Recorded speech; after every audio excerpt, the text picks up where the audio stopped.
Attorney na at andito na yung pag-asa ng sambayan ng Pilipino.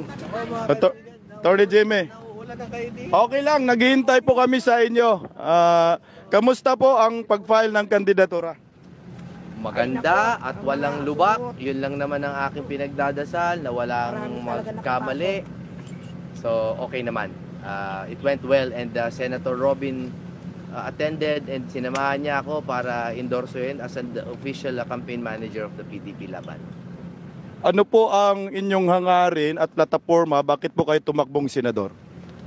Alam nyo, una sa lahat, ako matagal na akong boses, no? Hindi lang ng music industry, kundi ng public office tsaka ng legal, dahil ako'y abogado na rin ngayon, at pati private dahil ako'y negosyanteng matagal na.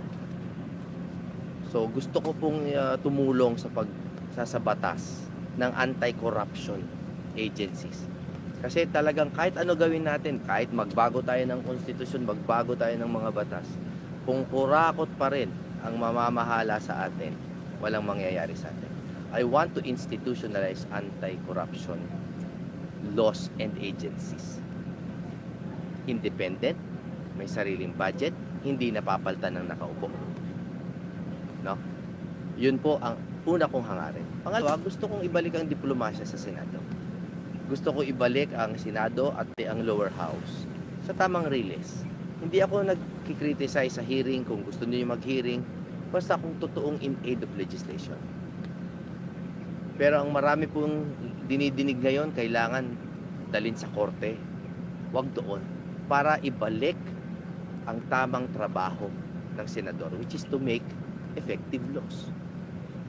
Pangatlo, yung sa music, tsaka na natin pag-usapan.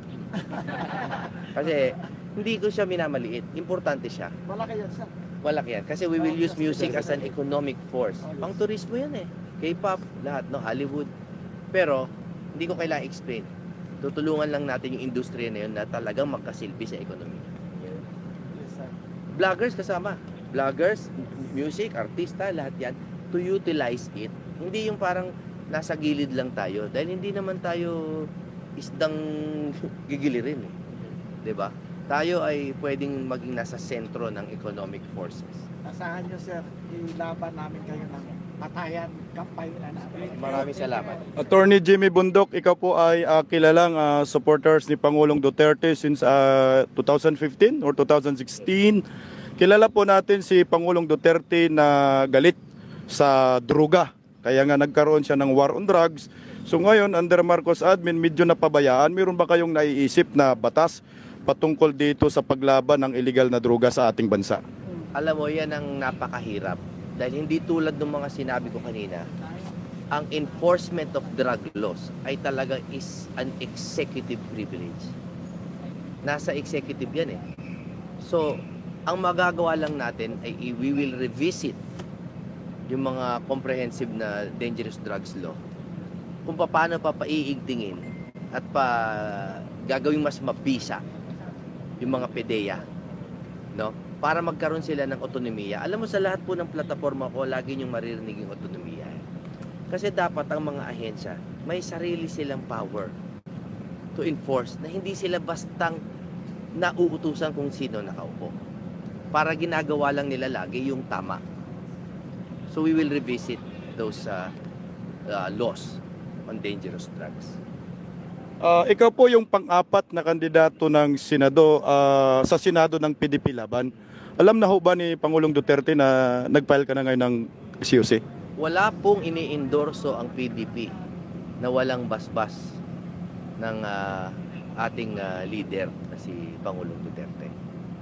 As a matter of fact, si Robin ang mismong nagsabi sa akin ngayon, si Senator Robin, sabi ko, Idol, maraming salamat at kahit iba yung araw ng filing ko, nakadalo ka.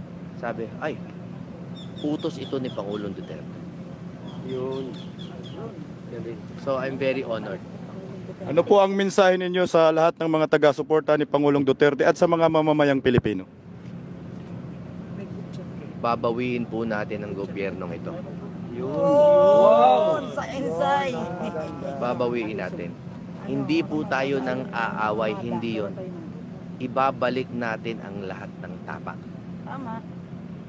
Pero kailangan nyo kaming tulungan. Yes, Iupo natin. Dito kami, sir, handa. Handa kami. Opo. Kasi kahit ano pong gusto nyong gawin, kahit charter change, no?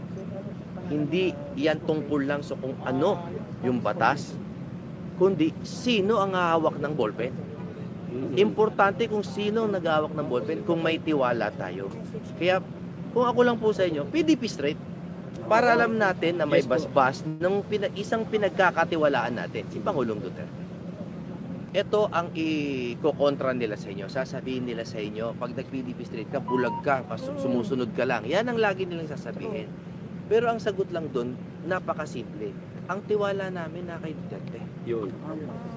Kaya pag alam niya, na-vet niya na, nasuri niya na, nakilatis niya na, yung mga kandidato, ibig sabihin, bet niya yon, Yun. alam niya na gagawin yung tama. Diba? Kasi kung sa media lang tayo makikinig, walang mangyayari sa atin. Correct. Alam niyo, laban kasi to itong lahat ng nangyayari na to. At ako, kapag nanonood halimbawa ng boxing, kuminsan gusto ko sabihin, ito ang isuntok mo. Ito ang isuntok mo. Pero hindi natin alam kung ano yung kinakaharap niya Kung bakit siya gaganto, kung bakit siya gaganon, hindi natin alam Pero ang nagpapasimple sa buhay ko ay nagtitiwala ako sa desisyon ni Pangulong Duterte. Besides, yung gagawin niya yan para sa bayan pa rin. Bakit? Ang huling proteksyon natin sa Mindanao ay Davao. Pag yan nawala sa kontrol ni Pangulong Duterte, mate-take over na ng mga kalaban yung buong Pilipinas, Luzon, Visayas, Mindanao. So palagay ko lang, ito hindi ko pag-uusap sa kanya, sa palagay ko lang, sinisigurado niya muna na matibay pa rin yung ating Mindanao na hindi nabibili. Tama. So I believe in him, I trust him, he is the wisest politician we will ever have. Mula noon hanggang ngayon, ako naman po ay boses. Hindi lang sa pagkanta, ngunit pati sa mga socio-civic groups sa eskwelahan. Ako po ay graduate ng Ateneo de Manila University, ABCom. Ako po ay honors class buong buhay ko. Hindi po yan paghahambog, sinasabi ko lang po. Pero ang puso ko po ay napunta talaga sa pag-awit dahil importante po sa akin ang pagpapaligaya ng tao. Ngayon, habang tumatanda, nakita ko ang mga pingas ng lipunan, nakita ko rin kung paano baguhin, nag-aral ako ng batas at nagtrabaho ako sa gobyerno. Ngayon pong ako'y abogado na, kasama ng aking karanasan bilang karaniwang mamamayan, singer, negosyante. Pag pinagsama-sama ko po lahat ng karunungan na yan, palagay ko, mas magiging epektibong boses po ako. Isa lamang naman po sa 12 na ihahalal ninyo. So ang pinapangako ko lang po sa inyo talaga ay napakasimple. Yung boses nyo ay maririnig. Salamat. Maririnig. Kasi po, ang problema sa lumang politiko, hindi lahat, ay marami na pong may hawak ng boses nila. Sa akin wala. Wala pong may hawak ng boses ko. Wala pong bahid ang aking boses. Sana po, magtiwala ka. Hanggang ngayon.